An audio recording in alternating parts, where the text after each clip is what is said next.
Logitech's G series of peripherals covers quite a wide price range, offering something for everyone, from gamers on a tight budget to those looking for premium features.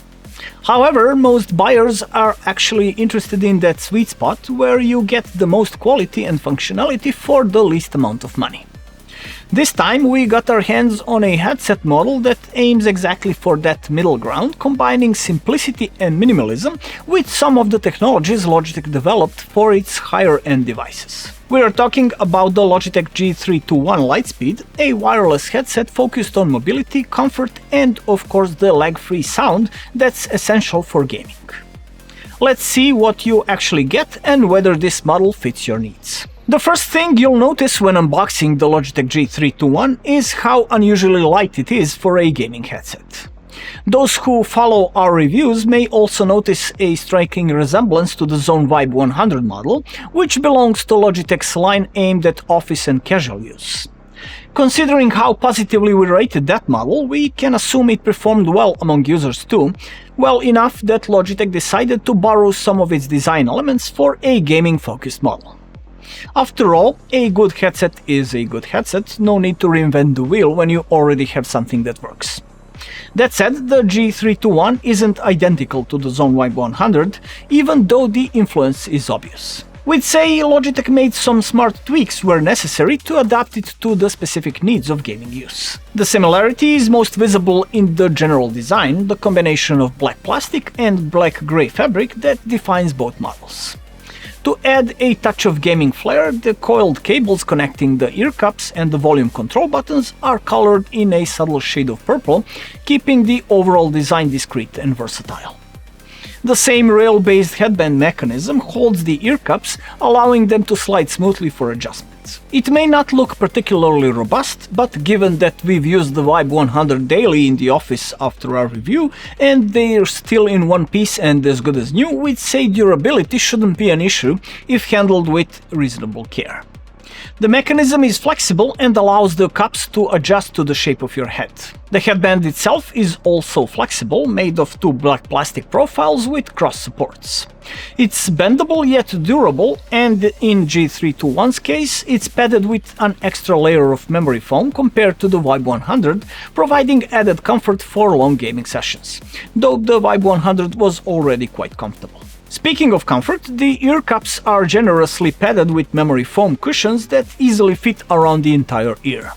The pressure is evenly distributed across the top and sides of the head, light enough to make this very comfortable even during long listening sessions. On hot days, some sweating is inevitable, as the rich padding and fabric retain warmth, but it's still preferable to synthetic leather since fabric allows for better breathability. The cushions are removable, which means you can wash them occasionally and keep them hygienic, and the fabric itself feels durable yet pleasant to the touch. Compared to the Vibe 100, the Logitech's G321 is slightly heavier, 210 grams versus 185, due to the extra electronics for the Lightspeed wireless connection and slightly larger ear cups. We initially thought this was to accommodate larger speaker drivers, but both models actually use 40mm drivers, so the larger cups are more likely meant to improve comfort. They do, however, influence the acoustics, and the drivers themselves aren't identical, so the sound signature of these two models differs noticeably. While the Zone Vibe 100 offered a fairly neutral sound, the Logitech 321 has noticeably more bass, which gamers will likely appreciate for a more exciting experience in games. Personally, I find it a bit much for music listening, possibly also because the inside of the cups isn't filled with dampening material to control reflections, a necessary compromise to keep the headset lightweight and comfortable. The bass slightly masks part of the mid-range, though overall the sound is quite good, with a solid level of detail and a pleasant balance. On the plus side, low frequencies have impressively low distortion and extend down to around 24 Hz, maintaining a fairly even response up to 60 Hz before gently rolling off. For gaming, the sound is very well tuned for immersion, and we particularly liked the soundstage, which gives an above-average sense of space, something highly desirable in games. Volume levels are sufficient. We typically used it around 70% for normal listening, leaving plenty of headroom. At slightly lower volumes, the sound is actually a bit higher quality, likely due to the cup design mentioned earlier. Since the cups fully cover the ears, the Logitech G321 offers a decent level of passive noise isolation, though you'll still hear some of your surroundings when no audio is playing. There's no active noise cancellation, which isn't a big deal for gaming, but could have been nice to have when using them on the go, in public transport, etc. The main selling point here is, of course, the Lightspeed wireless connection, which provides maximum sound quality and near-zero latency transmission, something Bluetooth models simply can't match.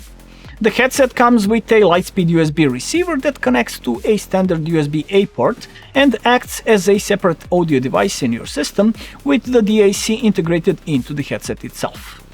It's not a Flow per se, but we'd love to see a USB-C version with an included USB-A adapter in the future that would make it easier to use with laptops, tablets and phones. Of course, for mobile devices, TVs and other gadgets, you can also use Bluetooth connectivity, switching between Lightspeed and Bluetooth via a button on the back of the left ear cup.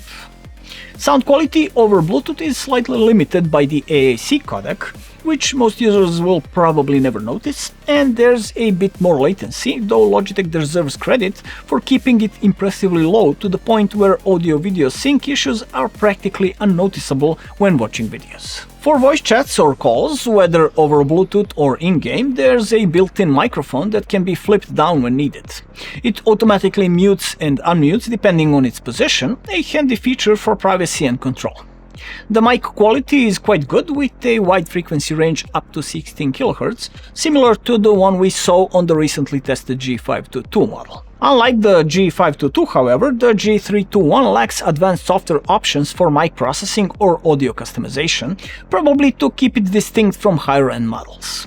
Still, it would have been nice to have at least basic features like an equalizer and sound profiles through the G-Hub software, which does not even recognize the headset. Battery life is rated at around 20 hours per charge, depending on volume and usage type. All things considered, the Logitech G321 is a very comfortable and lightweight headset that works equally well for gaming via Lightspeed and on the go via Bluetooth, a truly versatile wireless headset for everyday use. Its price on Logitech's website is $59, which is pretty reasonable for what you get. That wraps up our impressions, but let us know in the comments what you think of Logitech's G321. If you enjoyed this video or found it helpful, hit that like button and support what we do. Stay tuned for more great tech content. You were watching Bench House, my name is Ivan, and I'll see you next time.